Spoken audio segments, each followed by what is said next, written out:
Sometimes when you're 3D printing, you really want to use more than one type of material on a part. This could be to add some color, or even better, take advantage of multiple material properties. Turns out there's a pretty easy way to do this, even without a fancy 3D printer or MMU, and it can open the door to a lot of possibilities.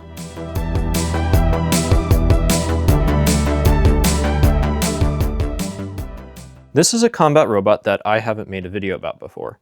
I called it Ike because it came out looking a little bit like a certain candy. I'll make a full video on it at some point, but the interesting thing I wanted to talk about today is how the wheels are made. Because the weapon, which is pretty much the entire robot, is so big, I needed the wheels to also be large, but at the same time lightweight and pretty durable, so I wanted to make them out of TPU. However, from my previous experience with cinnamon roll, I knew that this wouldn't be enough because a really good hit could pull the mounting screws right through a TPU hub and make me lose a wheel. Since I was already using PLA Plus for the rest of the body, I wanted to use that for the wheel hub instead. I ran into a similar situation on my last round of upgrades for cinnamon roll. I wanted the end cap to be able to take an impact, so I wanted it to be TPU, but I also wanted to make sure that it stayed on so that the shufflers didn't fall apart. So I also wanted it to be PLA Plus. The problem is how to join the two materials together. I can't use screws because the problem I'm trying to solve is the screws pulling out of the TPU. I don't want to use glue either because sometimes it can be inconsistent. The actual 3D printing trick to do this isn't anything crazy, and you might have actually seen it before. The basic idea is that you pause the print to drop in a part and then resume it to seal it in place. There are already plenty of videos talking about adding magnets and nuts to 3D prints using this technique, but almost none of them talk about doing it with other 3D printed parts. My specific inspiration to try this was this video, which shows a decorative application of the trick. I wanted to try it out for a more structural application to see how it would do. The potential advantage of using other 3D prints is that you can make the part you drop in really complex, and you don't have to worry about things like whether or not the materials will stick to each other or go through a bunch of work in the slicer to set things up. Also, since you print the parts separately, this means that you don't need an MMU, so you can use just about any materials you want. Let's take Ike's wheels here as an example. I've got the hub here to take a look at first. This is the part that will be made out of PLA+. In the center, I've got a hole for the shaft of the motor. Around it are these 4 countersunk holes, which I will put the screws in to mount the hub to the motor. They're countersunk because this was for a plastic ant-weight robot, so I wanted to make sure the screws didn't stick out where it could get hit by another robot. Nothing about the mounting in the center is particularly exceptional. Around the edges, though, is where the magic is happening. While most things that get dropped into paused prints already have a predetermined shape, like magnets, I wanted to take advantage of the fact that I was 3D printing it to add some features to lock it in place. Usually, the printer just bridges right across a hole when it comes to dropping a part in.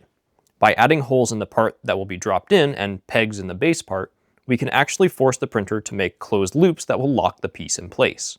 This means that the part won't be able to rotate, so we can use it for a wheel like this. Also, it means that if our TPU part flexes, the hub won't pop out because the loops hold it in. The only way for the wheel to separate from the hub is for the TPU to be completely ripped apart, at which point we've got bigger problems. If we look at the TPU part of the wheel now, it looks a lot more busy. I'll roll back the feature tree so that we can get a closer look at the part that actually interfaces with the hub. We can see that it has the inverse of the mounting pattern, with these pegs sticking up. The next feature is the one that caps off the part that we will drop in, sealing up the hub and locking it in place.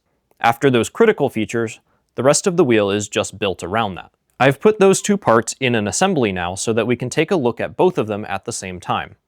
The important thing here is the tolerances, and you can see that the parts aren't exactly touching. This gap gives us just a little bit of wiggle room because 3D printers aren't perfectly accurate all the time. When I'm making parts like this, I go with about 1/4 millimeter gap between the parts in the XY direction and 1/2 millimeter in the Z direction. I do this because I'm printing with a 0.2 millimeter layer, and I want the base part to be at least 2 layers taller in the Z direction. Since printers are a little more accurate in XY, I go with about half that in the other directions. I've found these tolerances to work really well for me, but remember that every printer is different. I would recommend starting around this range to test and then making changes if you need to. Let's open up the slicer to get printing. I'm using Orca Slicer for this, but just about any modern slicer that supports pausing can get the job done. If that doesn't work, you could even manually edit the G-code to force the printer to pause. The hub gets printed just like normal, with nothing special happening. All of the magic will happen on the TPU print. When I load up the wheel, I make sure that I have my settings where I want them, then slice the print. It's important to double check that you have supports turned off or blocked where we're going to drop in the other part because we don't need them. That part will be our support as we print right over it. Sometimes the slicer gives you a warning about this, but it's okay to ignore it. Using the layer preview bar on the right, I can drag it down to see the cross section we were just looking at in the CAD. If I right-click on this plus here, I can see the option to add a pause. If we hover over it though, we'll see that it says to put a pause at the beginning of a layer, not the end. We'll adjust the slider then to be on the first layer that covers the mounting pattern, then add the pause. Then we'll reslice the plate and we're good to print. If everything works correctly, we'll see the top pattern get printed and then the printer will stop. The printer's now paused. At this point, we can see our mounting pattern where we'll drop our other part in. First though, we need to make sure that there isn't any stringing or support material in the hole. If there is, I've found that a pair of flush cutters or needle nose pliers will make quick work of it. If there's anything else that needs to be trimmed up to let your other part drop in cleanly, do it now. When I go to put my other piece in, it should drop in pretty easily, maybe just requiring a gentle nudge. Also, take a look from the side to make sure that the piece is entirely below the surface of the new part. If it isn't, the nozzle could hit it, which might ruin the print. Before you resume your print, you should make sure to purge some filament from the nozzle first. This just counteracts the effects of ooze to make sure that the printer will start printing right away when you resume. If we go ahead and restart, we should see that the nozzle will just begin printing right over the part we inserted. Let's let it finish. I've gone ahead and pulled it off the print bed so that we can take a closer look. We can see that the center hub here is entirely embedded in the TPU wheel, which is what we want. The result is a stiff, strong hub in the center for mounting and a soft, squishy outside to use as a wheel. I tested these wheels across 14 fights so far and never once had one fail during a match, so I'm inclined to say that this works pretty well. Here's some of the footage of me testing these wheels in Ike against other combat robots. Oh!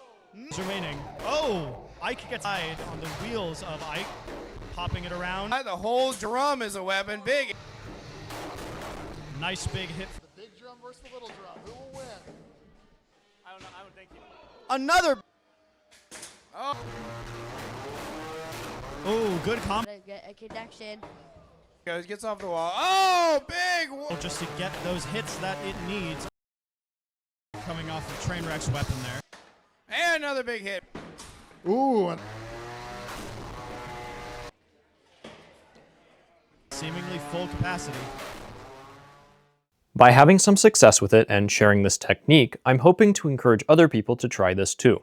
I hope that this has demystified it a little and made the process something that you'd consider the next time you've got a 3D printed part that needs to use more than one material. If you enjoyed this and want to see more tricks like it, subscribe for more.